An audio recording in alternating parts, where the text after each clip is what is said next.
Greetings and welcome back to another episode of 1320 Time Stream. Here we're going to be finalizing the night wave spell, talking and channeling and doing all the things we do every day, but for the cosmic ego. Okay, let's take a look at some of these details. The cosmic ego. Dive into the vision.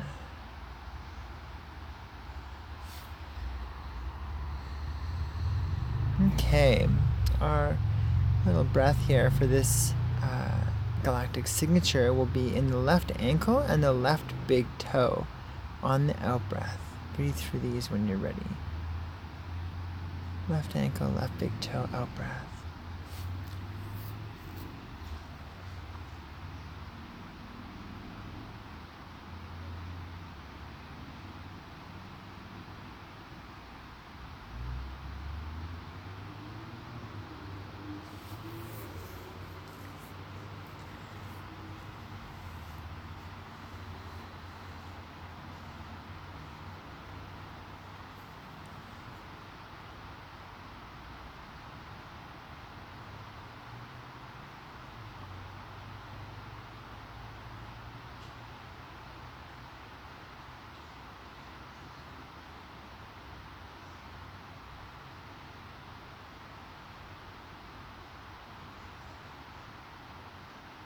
Okay.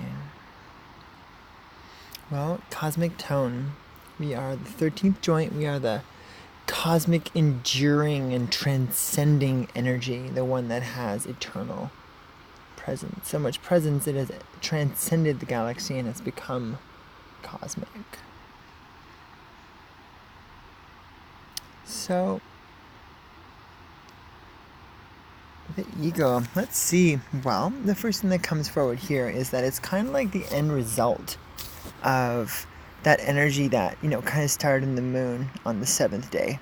And, we go from the moon, which is that emotion, to the dog, which is that embodiment of emotion, but in the physical mammalian circuit. And then the mind and the emotions meeting in the monkey's playfulness, going towards a little bit more of the mental acuity of embodiment and identity of the human, that going through a prophetic kind of like initiation rite, bridging heaven and earth to become the wizard, the human journey to the wizard. And so that wizard, that Jedi, that monk, that sorcerer, that specialist then transcends kind of again, and here we start getting out of the realm of embodiment and we become, it's like, let me rephrase that. It's not that we're really coming out of embodiment, is that we're coming out of embodiment as a single being, like I am a human, I am a dog, I am a cat. In the ego mind, it's like I am the whole planet. I am all humans, all dogs, all cats. Right? I am the earth. And so we begin coming into global consciousness.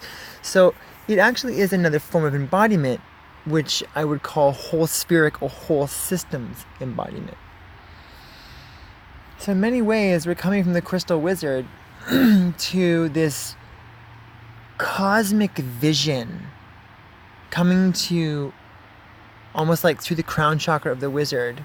We're opening up to this great cosmic vision, which is like at the end of our night wave spell, the night wave spell, representing the abundance, representing the dreams, and representing that darkness that we face, those shadows that we face, maybe some of those personal demons. And so this whole thing has come to a head now, and this is the last day, and it's opening up into this kind of cosmic vision where we are the creator of a certain aspect, if not the entire thing. And then this is, in one way, it's like the ascension of the sorcerer, the ascension of the wizard is to creator. And in many aspects, like in native mythology, like the eagle symbolizes creator. And so, we can kind of evolve our mind, allow ourselves to embrace ourselves as creator. Right? And so we start to get into, especially tomorrow when we get into the warrior wave spell, we start to get into some of those more abstract phenomena. that are less embodied. I actually find the most embodied aspects are the ones we went through since the moon. Those are I find some of the easiest really to describe because you can kind of see a physical resonance with them. But starting today and actually kind of going back around to the star, I find they're much less physically embodied and they're more of an abstract capacity that shows the quality of a type of embodiment.